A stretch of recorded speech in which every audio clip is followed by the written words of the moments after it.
Bonjour et bienvenue sur la petite chaîne qui fait du bien. Aujourd'hui, nous sommes fin décembre 2025 et nous sommes en train de balayer les derniers débris de cette année afin d'accueillir la nouvelle.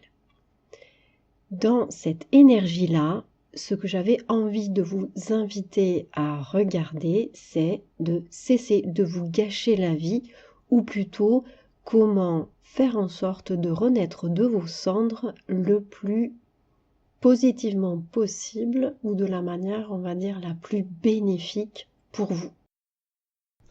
Ce nouveau cycle qui démarre, ce nouveau cycle qui s'amorce au 1er janvier 2026, on aimerait qu'il soit plus profitable, plus bénéfique, plus heureux, plus paisible, plus tout ce que vous voulez, tous les qualificatifs que vous aurez envie de mettre derrière. Mais pour cela, vous êtes bien d'accord qu'il nous faudrait focaliser notre attention sur des choses qui nous font du bien, sur des choses qui nous animent, qui nous mettent dans une énergie qui va générer ça dans notre vie. Sauf que si on fait le constat aujourd'hui des pensées qui nous habitent, effectivement, c'est pas toujours tout à fait ça. Alors pourquoi je vous dis ça ? J'imagine que vous savez déjà que la pensée est créatrice, mais on s'étonne encore quelque part de générer dans notre vie des choses dont on ne veut plus, alors que nous passons quelque part nos journées à nous concentrer sur des choses qui ne nous font pas du bien. Alors, comment peut-on faire pour changer son fusil d'épaule, pour changer d'attitude en fait et de regard vis-à-vis de ce qui se passe dans notre vie, puisque manifestement, ce qui s'y déroule n'est encore pas de notre goût. Eh bien, la première étape, selon moi, c'est d'observer toutes les pensées qui ne vont pas dans le sens de ce que nous aimerions générer. Comment voulez-vous manifester des situations heureuses, paisibles, joyeuses, si les pensées qui vous habitent, les paroles que vous prononcez, sont tout sauf ça? Ça peut pas, en fait. Ça ne peut pas marcher. Donc, la première chose à faire, c'est déjà d'observer toutes ces pensées, paroles et même comportements à l'œuvre. Une fois que nous les avons observées, donc identifiées, parce que des fois, avant même cette première étape, nous avons du mal même à identifier que nous avons ces pensées-là, ces paroles-là, ces actes-là. Donc déjà, identifier qu'il y a ça, l'observer, d'accord ? 2 premières étapes, on pourrait dire. Une fois qu'on a vu ça, il faudrait éviter de se flageller par rapport à ça. Ça veut dire, ces pensées-là, elles se génèrent de manière automatique. Par rapport à des mémoires, par rapport à des choses qui sont engrammées en nous, qui sont comme des programmes qui tournent en boucle. Et ça nourrit des croyances à l'intérieur de nous, et ça veut toujours être vérifié. C'est-à-dire que si dans mes pensées, il y a, par exemple, je ne mérite pas d'être heureuse, eh bien, systématiquement, dès lors qu'il va y avoir quelque chose qui pourrait ressembler de près ou de loin à du bonheur, je vais quelque part le saboter. Je vais faire en sorte de voir qu'il y a quelque chose qui n'est pas bien, quelque chose qui est moche, qui ne va pas. En clair, je vais cesser d'y croire et je vais tout faire pour le saboter. Donc des pensées vont arriver pour revenir à la croyance de départ. Sachez que l'être humain a horreur du changement. En fait, il en a très très peur. Et donc, il va faire en sorte de rester toujours dans les mêmes croyances, de rester toujours dans les mêmes schémas, parce que ça le rassure. Même si c'est pourri, on va quand même entretenir ça. L'ego fonctionne de cette manière-là, c'est-à-dire qu'il cherche toujours à avoir raison. Toujours, la raison, c'est plus important que d'être en paix ou d'être bien. Le cœur choisit autre chose, on est d'accord. Le cœur préfère la paix, préfère l'amour et la joie. Mais le cœur, il agit sur un plan beaucoup plus élevé. Donc il faut s'affranchir d'abord des croyances, de l'ego, du mental, pour pouvoir accéder à cette dimension du cœur. Et pour pouvoir y accéder, eh bien, il faut voir tout ce que ça génère et ne plus s'identifier à ça. Ne plus s'identifier à ça, ça veut dire ne plus se flageller quand je vois une pensée récurrente négative, quand j'observe une espèce de croyance qui est là, qui sabote, quand je suis en train de relever que j'ai un comportement d'auto-sabotage ou qui va dans le sens inverse de ce que j'aimerais. Voilà, donc ne pas se juger, ne pas se critiquer pour ça, mais de voir que c'est un programme qui tourne en boucle et que qu'est-ce qu'on aurait de mieux à faire par rapport à ce programme qui tourne en boucle? Déjà le voir, ça on l'a déjà dit, mais la deuxième chose qu'on peut faire, c'est au lieu de le rejeter, c'est-à-dire de se critiquer, c'est au contraire de l'aimer. Pourquoi l'aimer? Se dire que ça vient du passé, que ça a été construit sur la base de choses du passé auxquelles on ne peut rien. Ce sont des constructions mentales qui tournent en boucle, qui viennent de mémoire, qui viennent de blessures, qui viennent de plein de choses auxquelles on n'y peut pas grand-chose. Donc, qu'est-ce qu'on peut faire? On peut se donner la permission de lâcher ça, c'est-à-dire de mettre ça en lumière. Qu'est-ce que ça veut dire mettre en lumière? Ça veut dire qu'au lieu de rejeter ça, de le trouver moche, de le trouver inapproprié, de le trouver je ne sais quoi encore, c'est de se dire c'est là. Je n'y peux rien. Autant faire en sorte que ça se transforme. Pour que ça se transforme, j'ai besoin de l'aimer d'une certaine manière, de dire ok, ça sert un processus quelque part de guérison par rapport à des choses du passé. Mais aujourd'hui, je peux choisir de faire autrement. Je peux faire un pas dans le sens de ce que j'aimerais, plutôt que de maintenir ce qui a toujours été. Et ça demande du courage, parce que ça demande d'accueillir ce qui a été généré jusque-là, de reconnaître que, effectivement, on s'est saboté, que on a eu des pensées comme ça qui n'étaient pas très positives. Mais la bonne nouvelle, c'est qu'aujourd'hui, on peut changer. Qu'aujourd'hui, on peut faire les choses autrement. Et donc, c'est l'étape d'après.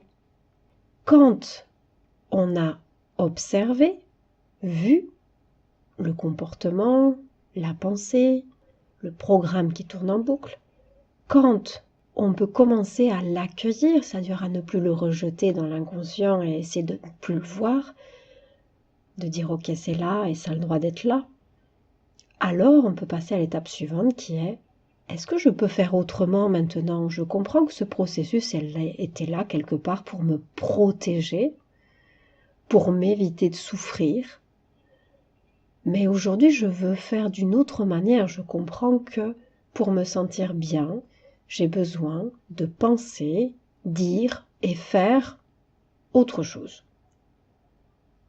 Et donc de le faire en alignement avec ce que j'ai envie.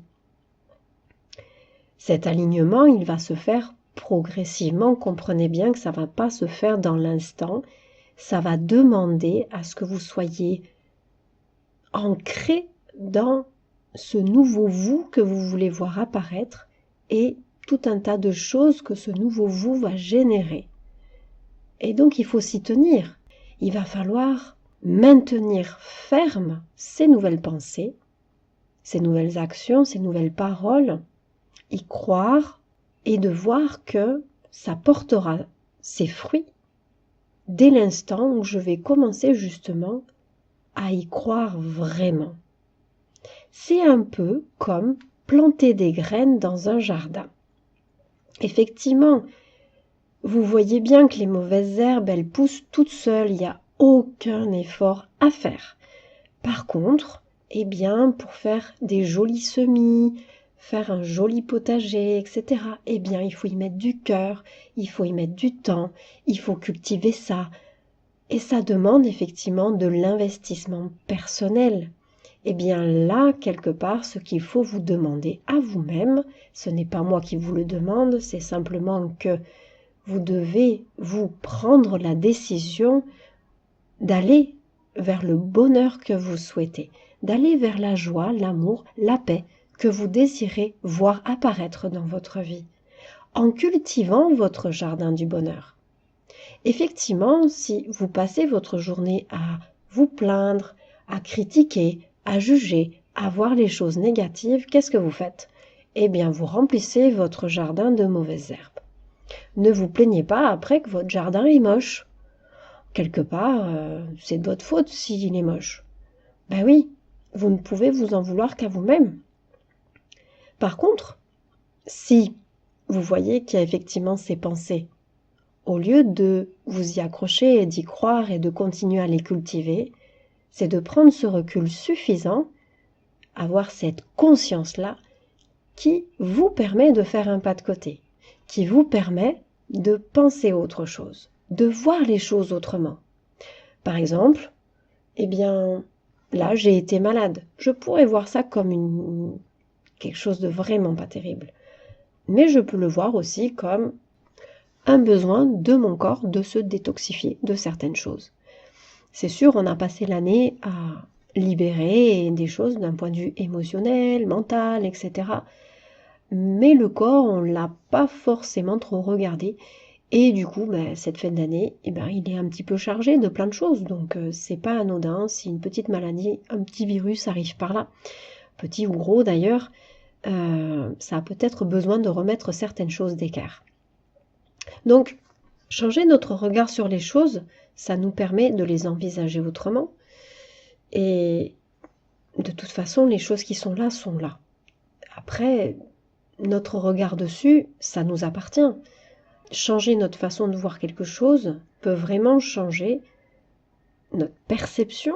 Et en changeant notre perception, changer notre sentiment par rapport à ce qu'on vit et ressentir plus de paix au minimum, même de gratitude et éventuellement même de la joie ou même de l'amour vis-à-vis de ce qui est.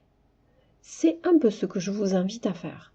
Si vous voulez plus de joie, plus de gratitude, plus de paix dans votre vie, eh bien il faut commencer par cultiver ces sentiments vis-à-vis de ce qui est là aujourd'hui.